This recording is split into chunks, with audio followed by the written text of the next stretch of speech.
There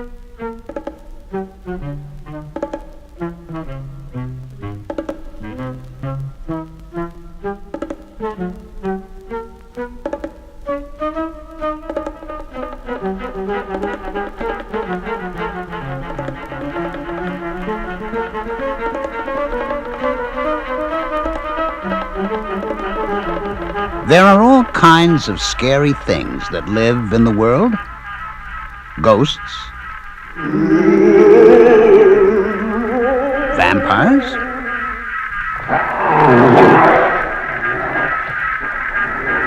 werewolves, any number of things.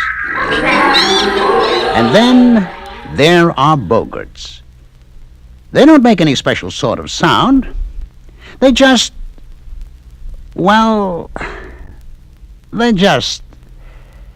And if you really want to know if there's a Bogart around, do you really want to know?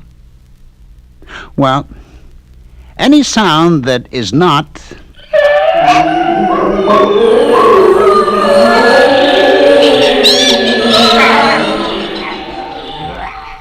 is a Bogart. Bogarts live mostly in England. Mostly. They could live in your house, maybe, but mostly in England.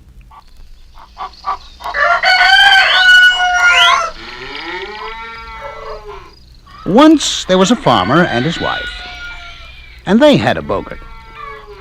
How did they know? It's hard not to know. A Bogart is something nobody wants to have around. They're an awful lot of trouble. Late at night, they move around the house.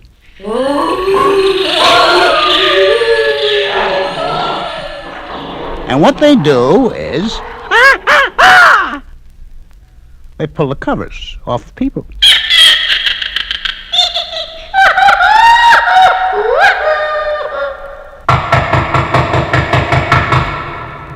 They knock on doors. And when the farmer would get out of bed to see who was there was no one. Sometimes the Bogart would find new ways to get people out of bed. And the farmer's wife would get up to see if the children were all right. Of course they were. Just sleeping peacefully without blankets, because the Bogart pulled them off. The farmer and his wife and his children were getting pretty annoyed. Sometimes late at night, the farmer would stand in the middle of the living room and try to talk to the Bogart, to ask him or her or it to leave. But there was never any answer, and the farmer would shrug and go to bed. And then the Bogart would answer in his own peculiar way. It would tap on the windows. It would roll heavy balls across the ceiling. It would slide down the stairs. And it would slide up the stairs.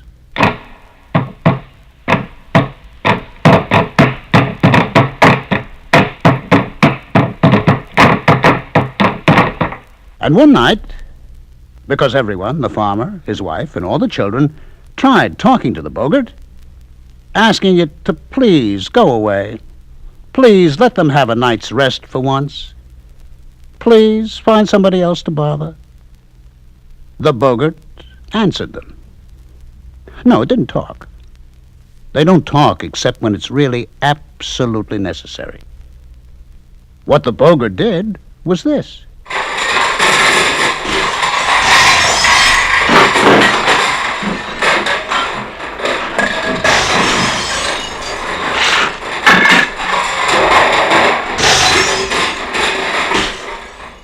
The farmer and his wife and all their children were mad. Very mad.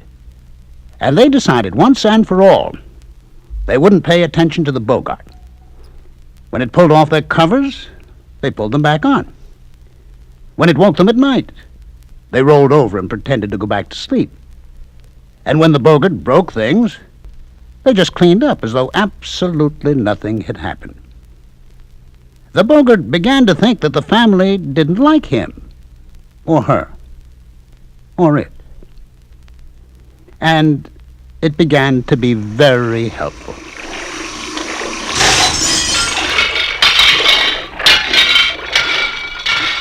It washed the dishes, sometimes.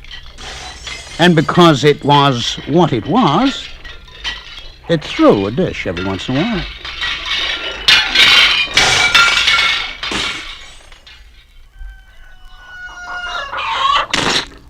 It collected the eggs from the chickens. But being a Bogart, every other egg would somehow drop or break. It milked the cows and fed the horses. But a Bogart is always a Bogart.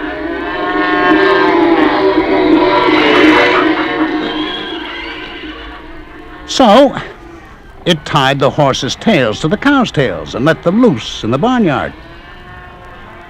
The farmer was very mad. He had a lot of fixing up to do. The farmer's wife was annoyed. She had a lot of cleaning up to do. And the children were mad. They had a lot of helping to do. The only happy thing around the farm was the Bogart. So happy that he made the cold water in the tub run hot, and the hot water run cold, and went back to all his old tricks.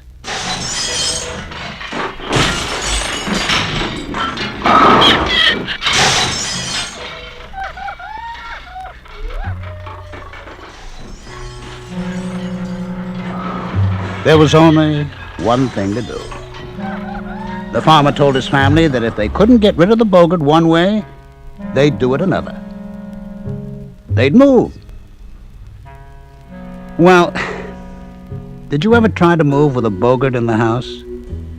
When one trunk was packed and everybody was busy moving the piano, the Bogart emptied the trunk, and when everyone went back in to repack the trunk, they'd find the piano had somehow been put out in the barn. It was very hard, but finally the day arrived, and everything was ready to go. All the neighbors wished them good luck, and the farmer said he was happy to be going. He was getting away from the Bogart at last.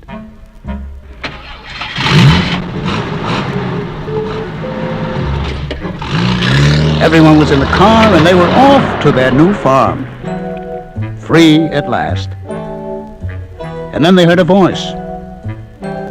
Well, here we go. At last. We're off. Said the Bogart.